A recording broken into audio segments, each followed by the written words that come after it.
collaboration with Project Cities, working with Clarkdale and exploring future possibilities for an arts incubator. As Julie has been calling it, this has been Project Cities Light.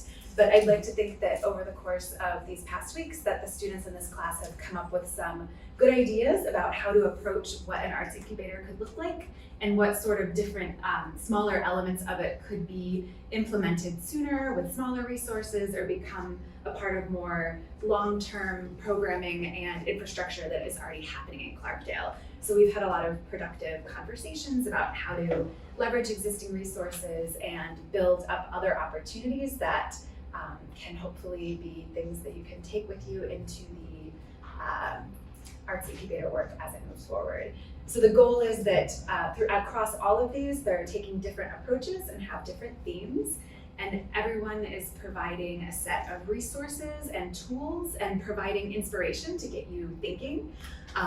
So we have an order of presentations today, so that are kind of organized thematically to scaffold different ideas.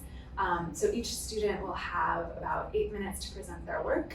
And then I'd like to kind of then, after everyone presents, have a collective discussion so that we can focus on individual ideas or think about things together. We have Jenny, who will be talking about the Clark Memorial Library as an artist hub. All right. Hello, everyone. As Johanna mentioned, I'm going to be talking today about the Clark Memorial Library and how I think that there are a lot of things that can be leveraged there to get the arts incubator going as it's scaling up. All right. So I've taken a look at the various ideas that I've brought together for the Clark Library. And I see them in the areas of community building, innovative programs, and increased revenue. And so kind of starting the foundation of it with what we have, which are some really good strengths and a really great community gathering space, and finding some ways to tweak some things or bolster some things to increase that and to build from it and continue to build that foundation. So the pieces that I have here are to bolster art sales at the Clark Memorial Library, a community art share or a community art supplies share in the library. Also deepening a connection with Act One Arizona, which is a nonprofit that provides free or low cost arts opportunities for Title I schools as well as the general public. And then some additional funding opportunities that can help support some of this. So first off, I have the Art Sales Hub at the Clark Memorial Library, CML. So when I visited the library, there was a art show, as I mentioned to you lovely classmates, called Birds of a Feather. And there was just art. As soon as you walked in the door, to the left there was a table where there was art for sale, and every area where there were books and stacks, there were different pieces of art available for purchase.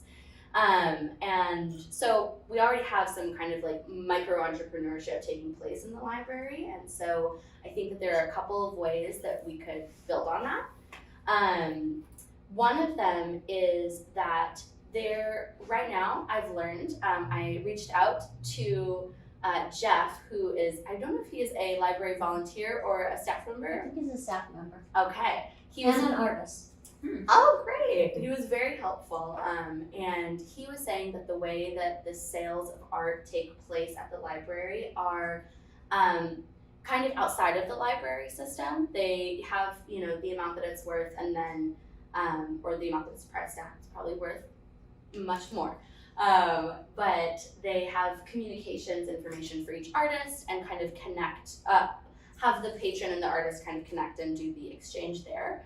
And so I was thinking that maybe if there was something like a QR code that could be generated for each art piece, granted that is a piece of a kind of technology that has been a little bit harder to access, but maybe coming out of 2020, it's something that is a little bit more available to people.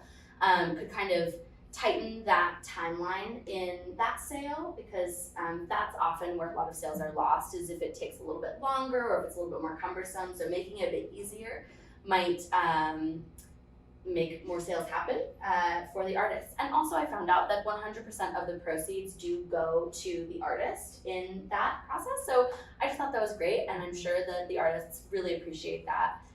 So I didn't want to tag on any kind of extra things, but perhaps there are some extra things that could be tagged on. I was thinking, I also talked to Jeff, and I talked to Jenny Eminger during our visit about if they have regular art gallery openings, and it seems like they kind of happen, not necessarily every month, but kind of sometimes happen and sometimes not. So making kind of like a committed monthly celebration, and I took some inspiration from the First Fridays and Third Fridays events that happen in Phoenix, and I know kind of around the country, that maybe there could be something that builds on there. Just thinking about getting a critical mass of people, specifically artists or arts enthusiasts, coming together in the same place and recognizing the library as that place. Also, just had to shout out that Jenny could be a really good catalyst for it. You know, she's really well positioned in the arts community and at the library, and is really passionate about it. And so I feel like she could just kind of take this idea and run with it. So that is kind of what I had for that. The next thing I had was a community art supplies share. The kind of taking some inspiration from just what a library is, that loans out books mostly, but thinking about it as a hub for artists. Maybe there could be things like art supplies that are loaned out through the library, whether that's brushes or easels or other things. I mean, paint would be incredible, but at the same time, I know that that can go very quickly, and so I'm thinking of things that are more durable and reusable, and so it wouldn't be like a constant cost. And it could, you know, this could be, I know that there was mention of the budget for buying books that seems like a really big one, a really big budget, and so maybe there's a piece of that could be sectioned off for some art supplies in such a way. And I also know that space is at a premium, so I was thinking something like a closet or something else that's kind of wouldn't be too far in the way. And also I thought that something that could kind of additionally bring in the artists and the arts community to the library was if there were regular postings of arts opportunities and grants through the Arizona Commission on the Arts or other places. I was thinking it could be as simple as printing it out and pasting it up every week or every other week, and then also could be added to the library website as well to kind of drive home that Clark Memorial Library is a place for the arts. I also thought that deepening the relationship with the Act One Arizona organization could be a really good opportunity.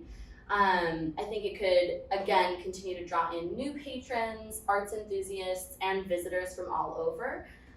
Right now, I noticed that Clarkdale doesn't have any arts organizations that are a part of the Culture Pass program. That being said, it's a very new program for Clarkdale. From what I've learned in the last couple of weeks, I learned from Jeff that it actually has been a part of the library for just a few weeks.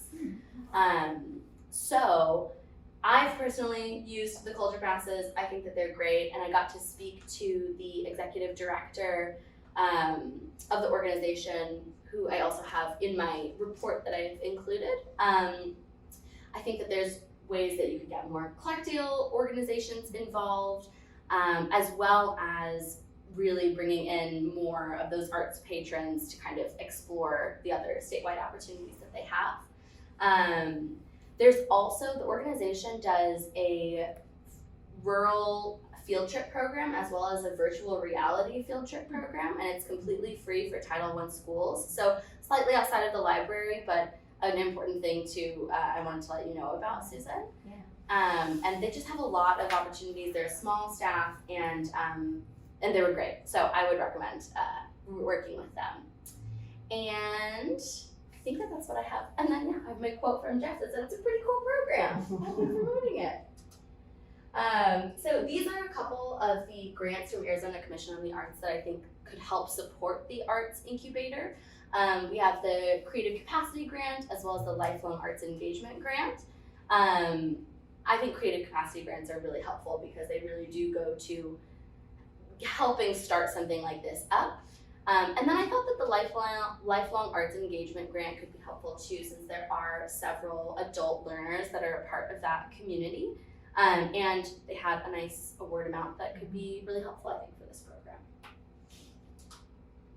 Okay, so in conclusion, we had a reading that talked a lot about libraries as these community spaces for transformation, and I think that that's kind of what we're going for with the Arts Incubator.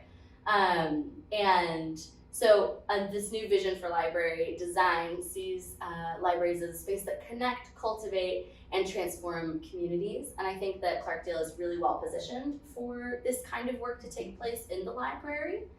I think that there's a lot of existing infrastructure that makes it so well positioned because you have the right people, you got the right space. It's just a little bit of putting some things together and letting those leaders that are in those spaces already kind of take flight. And I think that there's a lot of great opportunities. So with this last quote, we want to create a library space that empowers customers to have the kinds of experience their communities desire, which seems like the goal of this program. And so I think that that is my last slide. So thank you very much. To kind of discuss how social media is being underutilized by some of the artists there and how it's really important to integrate into public communications practice to bring more awareness to the artists and what they do. So the reason I wanted to advocate for more social media use was because it's a really informal way to communicate with clientele and arts enthusiasts, and it allows them to control the content that they release. It also helps them reach whole new demographics of people and sell their work on a universally accessible platform. So I thought that was really useful in order to kind of help artists in Clarkdale grow the people that are seeing their art rather than just having it be localized. And so this is an example of a webpage by an artist who does tattoos, and she also has a podcast and she does graphic design. So using those kind of tools all together can kind of really build an awesome digital portfolio for artists to have multiple ways of communicating with the public about their art. And the reason this is really important for Clarkdale is because it creates kind of a wider network of support for them. So these are some of the website platforms that were the best rated for artists specifically. And they're useful to showcase more in-depth information that might not be on social media pages necessarily. They can be used for long-term projects or cataloging pieces. They can also be used to sell their products as well. And they can also be used for blogging or different forms of media that might be harder to present on social media or require alternative formatting. And they're pretty affordable options and allow artists to kind of sell directly to consumers through the site. And they're really easy to customize and navigate, as well as kind of you can design them based on what your aesthetic or kind of the presentation you want to have. And then also, I wanted to talk more about benefits of social media use. So currently, Clarkdale is most primarily active, or Clarkdale Arts is most primarily active on Facebook. That seems to be the main place that I've been able to find them and where they're posting stuff most frequently. It is the most popular social media platform in 2022, so that's really important because it means Clarkdale artists and art made in Clarkdale is being active on the widest range of social media. And there also are a lot of Clarkdale artists already on there, and they've already built networks on that site, so they're able to kind of connect with more people through that. Instagram, that's just a highly visual and picture video-based platform. And Made in Clarkdale actually does have a presence on Instagram. However, a lot of the content on their Instagram is actually screenshots from their Facebook, so it's not being cultivated specifically for Instagram. Also, Instagram allows businesses to set up their own accounts, so you can shop on the app at no expense to businesses, so Instagram does not take a cut of any sales that are processed through the app. It also allows a free marketing plan for new business accounts, which I'll probably talk about a little bit later. And these are just some other social media platforms.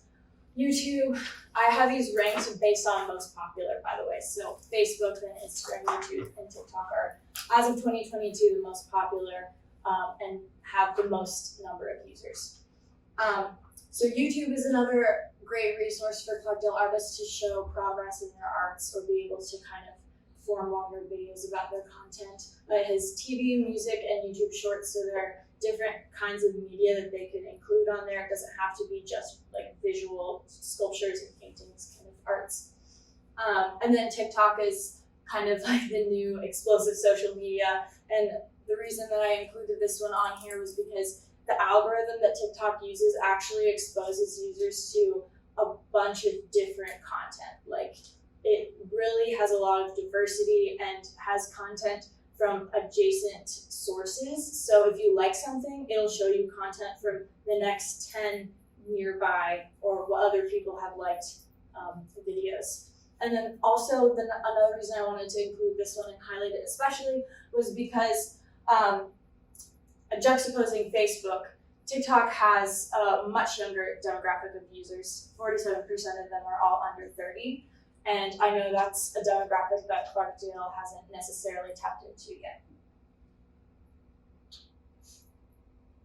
So these are some images of the Clarkdale Instagram. So as you can see, a lot of these are actually screenshots of their Facebook page, which I think is their main form of social media communication, not necessarily cultivated for Clarkdale. This one doesn't have a bio, so there's not a lot of information on that. And I think that's the Made in Clarkdale. I'm not sure if you can see it because we can see it. But I think that's the Made in Clarkdale showcase page. So that's all the information being seen about the showcase that is already taking place. So that one could use a little bit of beefing up in terms of activity. Also, I looked at the most recent post and it was October 13th. And posts are usually about a month or so in between. So there's not a lot of activity on those accounts.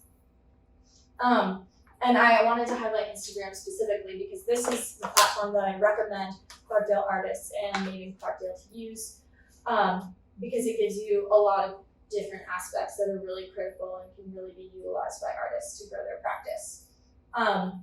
It allows you to post videos, pictures, and stories, unlike other platforms like YouTube and TikTok that only allow videos. They already have a small presence on the site. So there's already some of that initial network. They already have some followers of people who have interest in Clarkdale arts. You can also link your Instagram account to your Facebook.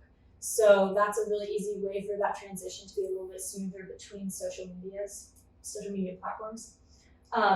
Again, you can create pages and business pages at no cost to the user, and it does not charge the user to process payments on Instagram. You can link websites in the bio and tag others as well as be tagged by other accounts. So again, allowing artists to grow their network of how much content is being exposed to people and providing more information to anyone who goes to view the page. So there's a larger digital portfolio that people can access. Oh yeah, and then also it provides new business accounts with a free marketing plan, which is really cool because it basically, when you make your account, you kind of are featured on a lot more pages that you wouldn't normally be featured on. So that's pretty awesome. Yeah, and again, it's second most popular, used only to Facebook. So that transition process between the two is pretty smooth, easy to navigate. And then it also allows in-app advertising, and that has variable fees. But that allows you to grow your network, and then any user on Instagram is able to go to your page. I wanted to kind of tie this into my internships and apprenticeships aspect of this. So social media, content, and digital creation are really easy ways to support artists in Clarkdale because it expands the number of people that are exposed to their art and exposed to the content that they create. It boosts their online presence for sales and allows them to communicate much more rapidly with the public about any updates they may have about their small business. It also, again, reaches a younger demographic that they may not have been tapped into before, so that kind of taps into the intergenerational aspect that we're also trying to cultivate with this project. Oh yeah, and then with younger people living in Clarkdale, they're going to be more exposed to local artists because it'll be easier for them to access, and that may make them more inclined to participate. So the reason that I wanted to include an internship and apprenticeship program was because using using younger people to help artists navigate social media is going to be a really critical way to, again, like bridge that intergenerational gap. And also because younger people tend to be more like tech savvy and know how to work social media better. So I thought that would be a great way to transition artists to using social media platforms so they can navigate and create content for their pages. And I thought that was a good way to kind of have the initial stages of it get started up. They also have the opportunity as mentors to motivate young artists to pursue their craft and to learn about their creation processes, which I think will allow kind of the younger generation to gain more of a passion for arts and local arts in Clarkdale, which I think is especially important if you're trying to cultivate that kind of environment of arts appreciation. So finally, these are kind of my key takeaways from all of this. Taking advantage of social media platforms so that artists can be as visible as possible. Using Instagram, again, would be the easiest option for Clarkdale artists out of the ones that I evaluated, especially since they can access those free business accounts, which I think is really useful. And that'll boost sales, and they have free marketing plan that's also provided by the platform. And then hooking it up to their pre-existing Facebook accounts and kind of tapping into that network that's already been developed on a lot of social media platforms. And then, again, just posting those videos, picture stories, frequent updates, and also receiving messages from potential customers. So that kind of gives it a more personalized feel to it, especially with the local businesses. You want to kind of have that personal connection. And the reason I also really wanted to focus on social media is because, again, it's totally free. And okay. So also, I'll talk about this in the next slide, but using some of the free resources available to boost artists' digital marketing and online presence. So not everyone knows how to use social media to their advantage, how to make it a marketable asset. And so one of the things that I really wanted to look into was making this possible for people who don't know how to navigate social media as well. And there are actually a lot of options for free courses and workshops. So again, that's kind of a zero cost tool that can be used by Clarkdale artists. I already have a compiled list of resources that are readily available to choose from, and it's much more affordable than other options that may require more funding. And then again, engaging community using local arts practice. Again, that's the intergenerational aspect of it, getting the younger generation to transition artists to kind of this new world of online engagement and social media, and just encouraging that mutually beneficial relationship.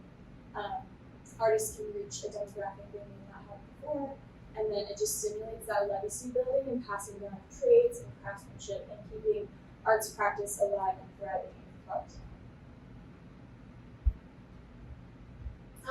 So some of my execution ideas for kind of how this would look was, again, to host a workshop for artists to create a new social media or website creation if needed and those business accounts.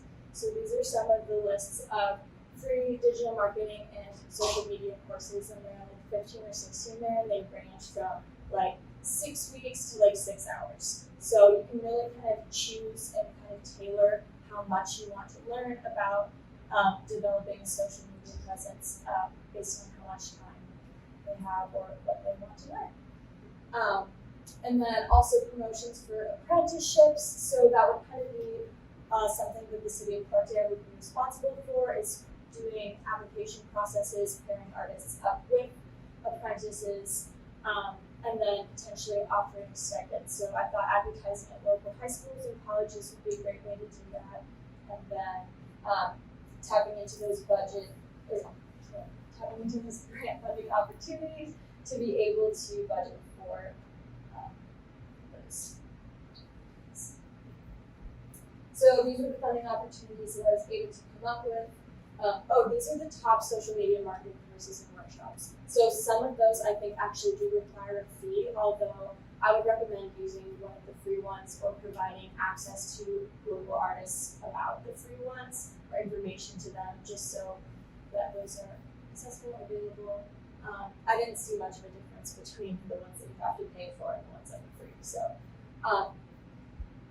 and then for the internship and apprenticeship funding, these two are specifically for arts programs and developing arts programs from a local base. And then the Wallace Foundation is kind of more focused on internships. So this actually provides like a grant that allows interns to get paid a minimum of $15 an hour. So artists can say, this is what I want to have an internship for. And then they'll apply through that and then can receive funding to actually pay the intern.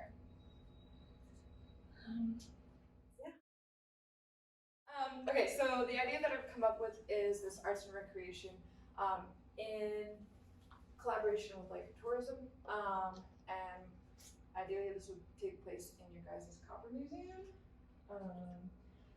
So the idea with partnering with the copper museum is more like a strategic based idea. The town of Clarkdale's museum is their #1 rated activity in Clarkdale. It also gets 5 stars. Highly recommended. From like the first time that we started talking about Clarkdale, I was really drawn to the museum. I just am interested in like the whole copper aspect, and the fact that it's been around for so long and it's such a beautiful building. So ideally, hopefully there's like 1 or 2 open rooms where the museum would be able to host like a once weekly class for local artists or people just wanting to see if they like art, or tours that pass through. The benefits behind this is that it would bring, sorry, let me backtrack. In my perfect world, the main Clarkdale artists would be the ones facilitating these classes, as opposed to, say, like the arts teachers at like the Yellowpine Community College. That way they can have like a stakeholder aspect of the classes, also get like a small portion of the cost for each class to build their own revenue, as well as bringing more money into Clarkdale.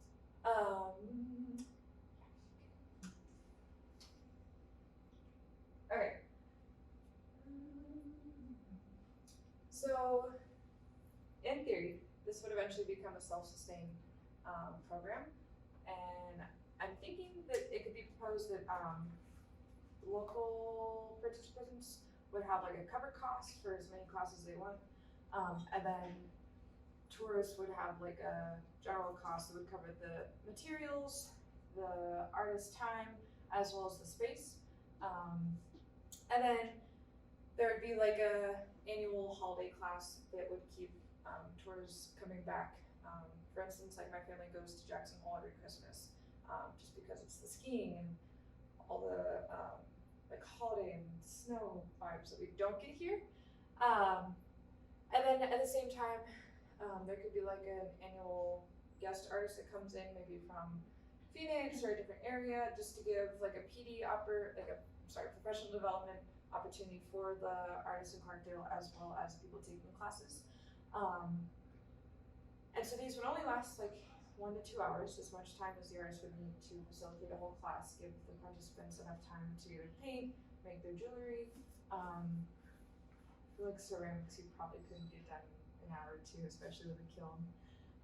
This is like a small ornament, like dry clay, I don't know. And then maybe the students could participate in the Made in Clarkdale annual showcase at the end of each year. So I've added resources for local art instruction. They could lean on the community college professors for either master classes or guest artists, bring in a famous artist like I mentioned, as well as everyone within the community that's already involved in art. One of my hopes is that like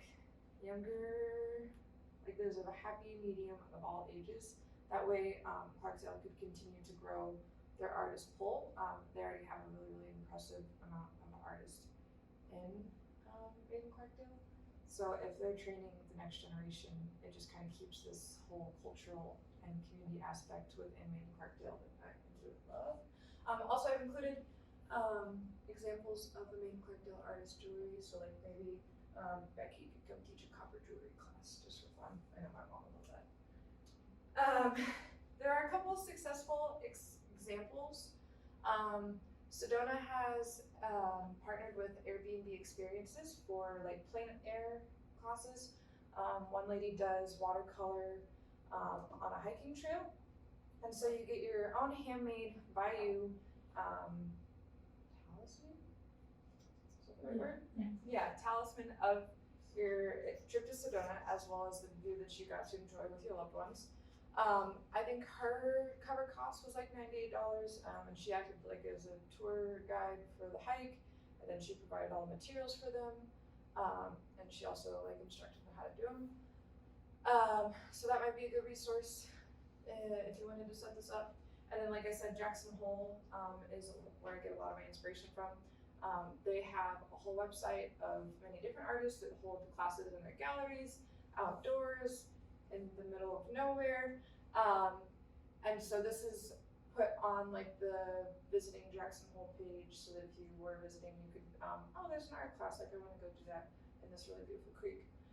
And then I put Santa Fe's website there because at some point, I'm sure they had to have an arts incubator type thing because they're huge arts hub, which is amazing. There's already a museum that has done this successfully. The Delaware Art Museum has been hosting classes since 1943. Those classes include drawing, painting, writing, ceramics, photography, and they kind of just seem to keep growing the program. So I feel like this would provide some good examples of how to base these classes off of.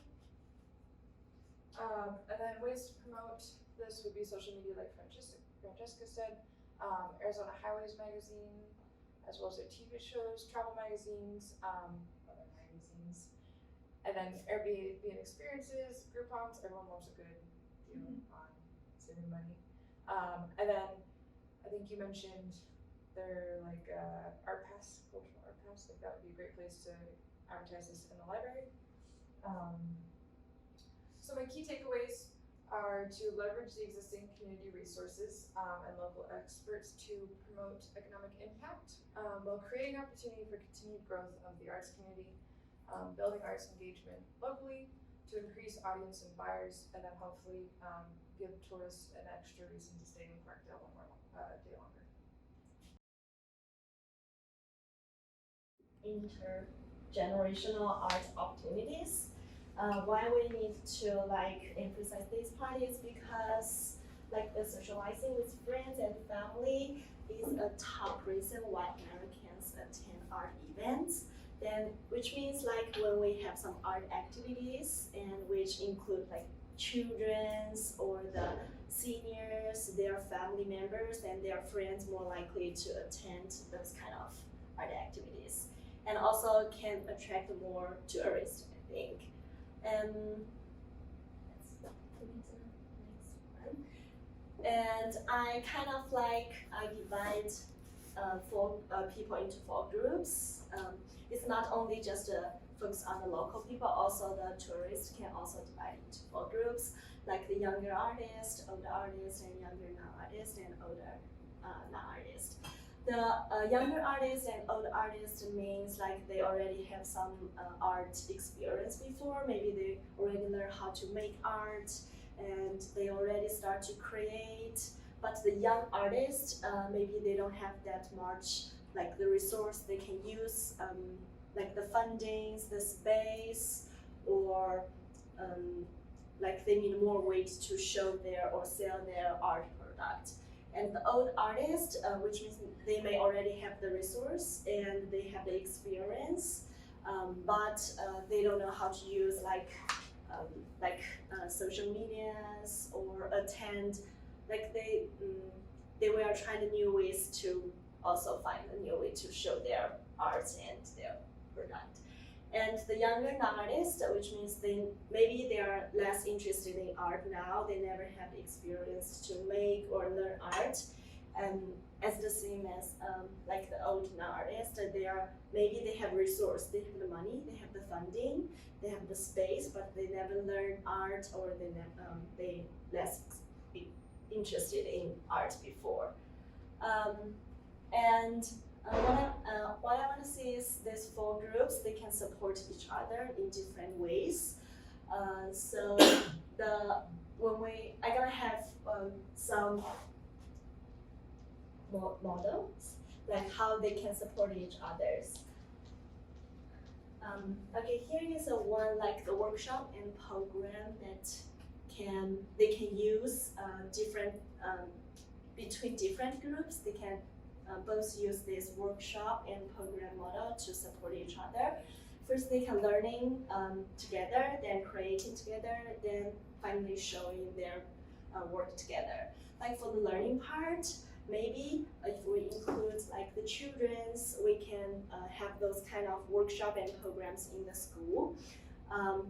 Children's can children's as their part, I consider them as a younger non-artist.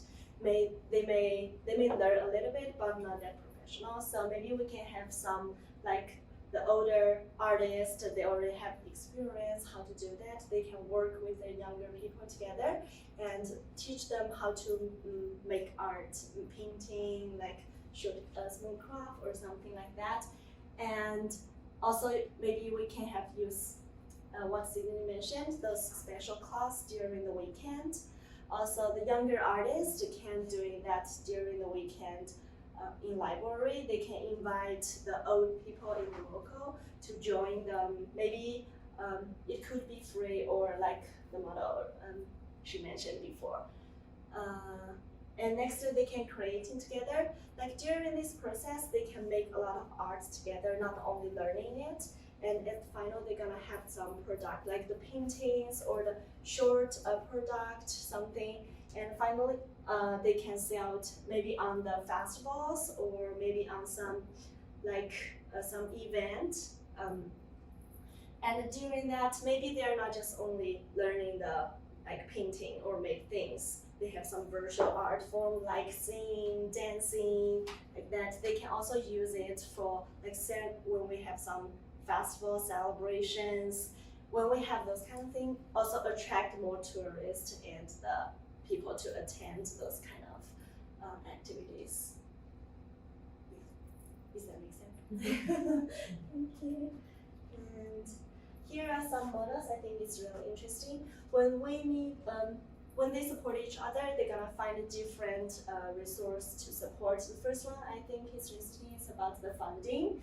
This is example that like the local seniors, the old people, they give the funding. They already have the funding resource to give the money to the younger business to start their own business. But in this part, I don't think we only need considering about the funding. They can also, yes, of course, if they are willing to give the money to the younger artists, that's gonna be really awesome.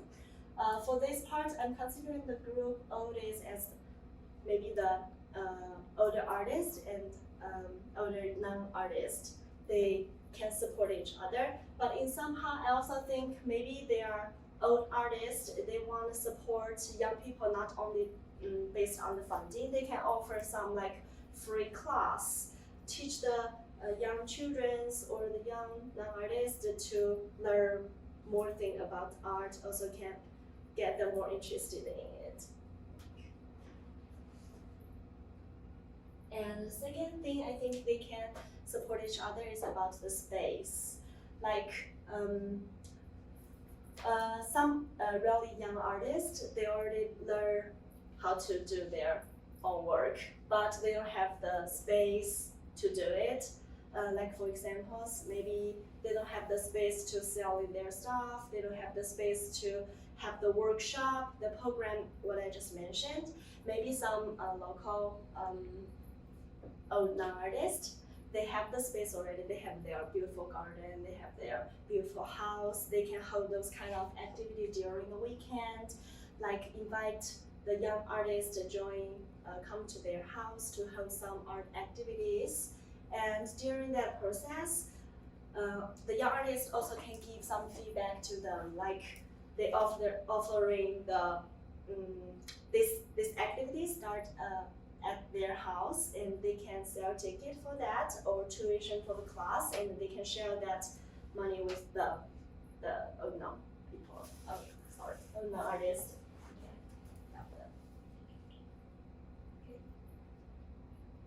And the last one is, I think those kind of activity really help them to build a healthy mental.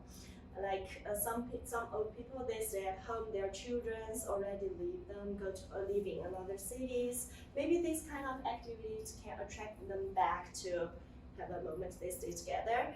And also, if they're really busy about their things, the younger artists around the city, around the town can join them, spend more times together, also can build type this community. Right? And here is some example of that.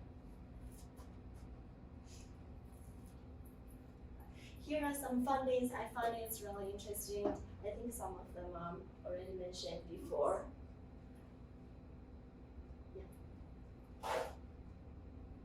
And here are 5 main points that I want to mention. First is like, while we focus on it, we still want to just promote like the participation of the peoples around, so they can more of them to join those kind of art activities, art events, which can attract more tourists and more people to come to the town.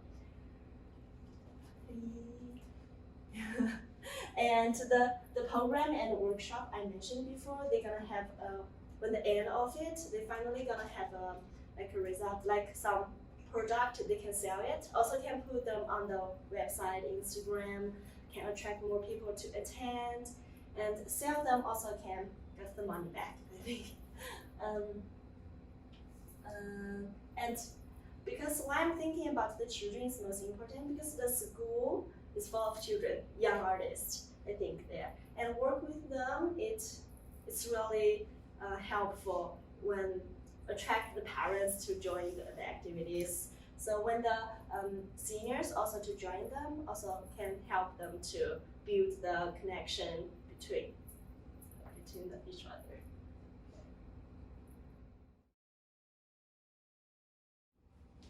Yes, before I talk about the donation, here, in order to be able to create this website for you, I had to get Gmail. And this is the information which I just actually, like your first name is Clarkdale, made your last name. So this is your Gmail that I created, and this is your password. You can always change it. And this is actually, I just had screenshots, so it will be easier for you to remember and have it in file.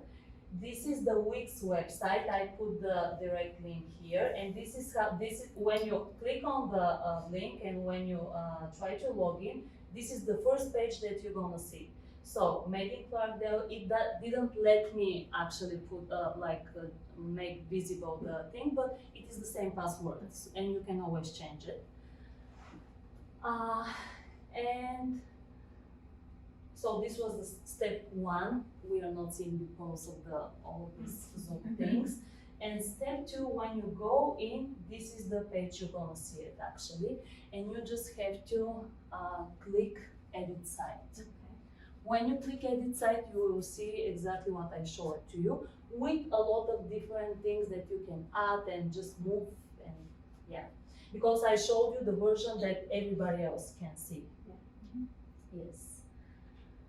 Here, about donation. So GoFundMe is really good platform that I was using for our festival. I wasn't able, I was going to, but I wasn't able to make one, how is the, not page, but one for you. So I can put the link there, because it is asking me like few questions. Is it for to support my own cause, or like donation to organization, or yeah. And this is information that I don't have, and I just thought that giving you yes, this will be better actually, and it is pretty easy to use. They're taking some fee for this, but it is absolutely okay for, yeah, it is affordable, yes. Here I put a link for Arizona Commission on the Arts, and I just put screenshots so you can see this is the first page that you, maybe the picture will be different. And here actually I just open all grants. So you can see all the grants that Arizona Commission on the Arts is offering.